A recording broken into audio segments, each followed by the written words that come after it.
The Nazis believed their most advanced weapon would change the course of the war. A rocket so powerful, so precise, that London itself would kneel under its fire. Yet deep inside a factory, surrounded by concrete walls and armed guards, a young woman tightened a screw just a little too loosely and walked away. Days later, the rocket exploded in midair, killing no enemy at all. The engineers blamed fate. The generals blamed bad luck. None of them suspected the quiet factory worker they trusted with their miracle weapon. If you enjoy deeply human war stories like this, consider subscribing. By 1943, Germany was desperate. Allied bombers were tearing apart cities night after night. The Eastern Front was bleeding the Wehrmacht dry. Adolf Hitler demanded a weapon that could strike back without pilots, without mercy, without warning. The answer was the V-2 rocket, the world's first long-range ballistic missile, faster than sound, impossible to intercept. Designed by brilliant engineers like Wernher von Braun, it was meant to restore German dominance and terrorize Britain into submission. But there was a problem no blueprint could solve. Germany was running out of skilled labor. Millions of men were dead, wounded, or fighting at the front. So the Reich turned inward, to women, foreign laborers, prisoners, and forced workers. Inside underground factories like Mittelwerk, thousands labored in darkness, assembling weapons they knew would be used to kill civilians. Among them were women who appeared harmless to the Nazi overseers, factory workers, assembly hands, replaceable, watched but not truly seen. The V-2 program was rushed from the start. Hitler wanted results immediately. Engineers warned that the technology was fragile, experimental, unfinished. They asked for more testing time, more safeguards, more quality control. But pressure crushed caution. Each rocket that failed was dismissed as a technical hiccup. Each explosion was blamed on faulty fuel, miscalculations, or sabotage from outside forces. No one looked inward. Inside the factories, every step mattered. A cable connected slightly wrong. A valve adjusted a fraction off. A bolt tightened imperfectly. The V-2 was not forgiving. It demanded perfection in a world collapsing into chaos. And some workers knew this. For women forced into these factories, many of them political prisoners, occupied Europeans or Germans who quietly despised the regime. The rockets represented death delivered from their own hands. They had no weapons, no escape, no voice, but they had proximity. Small acts began to happen, almost invisible. A wire nicked instead of cleanly cut, insulation weakened, just enough to fail under vibration. Metal shavings left inside fuel lines, nothing dramatic, nothing obvious. Each defect passed inspection. Each worker looked obedient, silent, afraid. As rockets were launched toward Britain, something strange emerged. Failure rates climbed. Missiles veered off course. Engines cut out mid-flight. Rockets detonated shortly after launch, sometimes raining debris back onto German soil. Nazi engineers were baffled. They recalibrated guidance systems. They altered fuel mixtures. They increased inspections. Still, the failures continued. Inside the command structure, fear spread. The V-2 was supposed to be flawless. Every explosion was not just a technical failure. It was a political embarrassment. Hitler's rage was legendary. Engineers began to hide data. Supervisors falsified reports. No one wanted to be the man blamed for sabotaging the Führer's miracle. Moments like this changed history. Hit like so this story reaches more people. Meanwhile, the women on the factory floor worked under brutal conditions. Starvation rations, exhaustion, beatings, executions for the smallest suspicion. Yet the sabotage continued. Not every rocket, not every shift, just enough to ensure uncertainty, enough to slow production, enough to keep the V-2 from becoming the unstoppable terror it was meant to be. The Nazis never seriously considered the idea that their own workers were undermining them. Ideology blinded them. Women were seen as passive, apolitical, weak. The idea that a female factory laborer could outthink Germany's greatest engineers simply didn't fit the worldview of the Reich. And that blind spot was deadly. By late 1944, the war was slipping beyond control. Allied troops were advancing from the west. The Red Army was closing in from the east. The V-2 attacks on London killed thousands, but far fewer than expected. The weapon arrived too late, in too small numbers, and with too many failures to change the outcome of the war. Still, Nazi leadership demanded answers. Investigations intensified. Surveillance increased. Workers were interrogated. Some were tortured. A few were executed. But the pattern was never discovered. The sabotage was too subtle, too human, too small to trace back to any single hand. And then came the moment of irreversible realization. In early 1945, as Allied forces closed in on the factories, German engineers began reviewing the wreckage of failed rockets more carefully than ever before. What they found made no sense. The designs were sound, the calculations correct, the materials almost perfect. Almost. Because the truth was unbearable.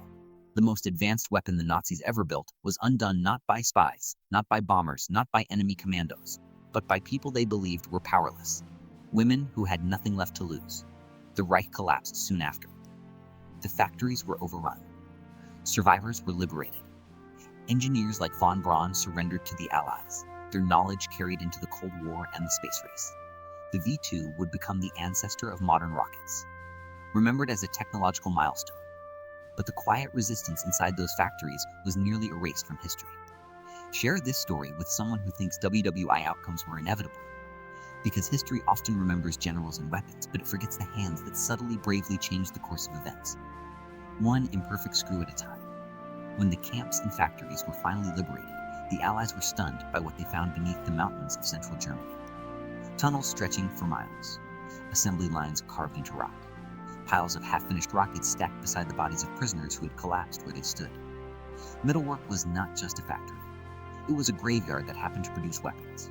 At first, Allied investigators focused on the technology. They cataloged engines, guidance systems, fuel pumps. They interrogated German engineers, many of whom were already rewriting their own stories, portraying themselves as apolitical scientists trapped by Hitler's demands. Few spoke about the workers. Fewer still spoke about sabotage. But quietly, testimonies began to surface. Liberated women spoke of the choices they had made under unimaginable pressure. They described how they learned by watching explosions and listening to guards curse failed launches, exactly which components were most sensitive. They passed this knowledge in whispers. A glance. A nod.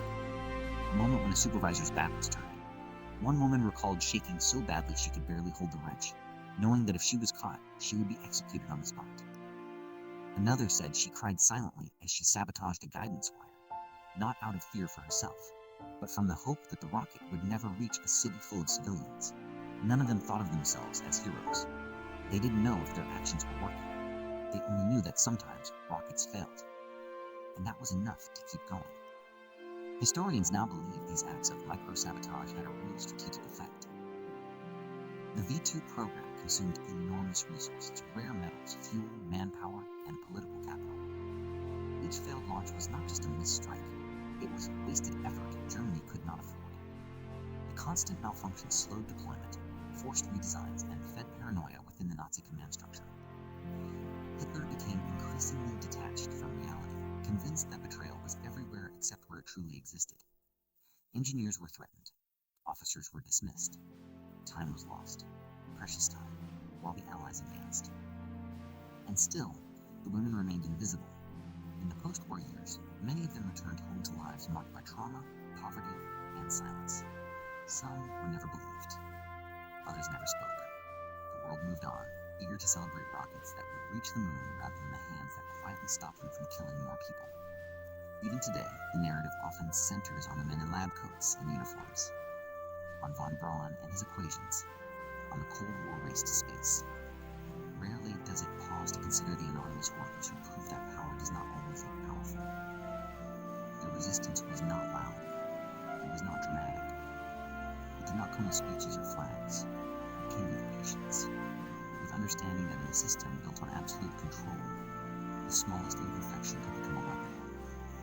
The Nazis trusted those women because they believed ideology made them harmless. That belief became one of the righteous men feeling instincts. The regime that claimed total dominance over human will was undone, in part by individuals who refused to surrender their conscience, even when stripped of everything else. And perhaps that is the most unsettling lesson of all. History is not only shaped by those who report, it is shaped by those who quietly decide not to follow it. In the end, the V-2 rocket stayed trapped. The sabotage did not stop moving, but it slowed the machine design from that state, and it reminded us that even in the darkest systems, human choice still exists. Fragile, dangerous, and extraordinarily powerful. The women who sabotaged the V-2 program never saw themselves as changing history. But history, whether it admits it or not, was changed by them. For decades after the war, their stories remain scattered, buried in survivor testimonies, footnotes, and half-remembered interviews. There was no single moment of recognition, no parade, no medals, just fragments of truth slowly emerging as historians began to ask a different question. Why did one of the most feared weapons of the Second World War fail to deliver what the Nazis promised? The answer was never just engineering. It was human behavior. The V-2 program revealed a flaw deeper than faulty wiring or rushed production schedules. It exposed the limits of fear as a tool of control. The Nazi system assumed obedience could be engineered. That terror would erase morality, that ideology would override conscience. But inside those factories, terror produced something else. Quiet defiance. Not dramatic rebellion. Survival resistance. Each woman who sabotaged a component made a calculation in her mind. This may kill me. This may save someone else. This may do nothing at all. And yet, again and again, they chose to act. Not because they believed they would win, but because doing nothing felt worse. That kind of resistance doesn't fit neatly into victory narratives. It doesn't show up clearly on maps or timelines, but its impact lingers. Every rocket that failed was one less weapon reaching its target. Every delay gave the Allies more time. Every wasted resource weakened a regime already cracking under its own weight. In the years that followed, many of the engineers who built the V-2 were absorbed into new power structures. Their knowledge carried forward, sanitized and celebrated. Rockets became symbols of progress, exploration, human achievement. The women who sabotaged them faded into obscurity. Yet their story forces us to confront an uncomfortable truth. Technological brilliance without moral restraint is fragile. It can be undone not just by opposing armies, but by the people forced to serve it.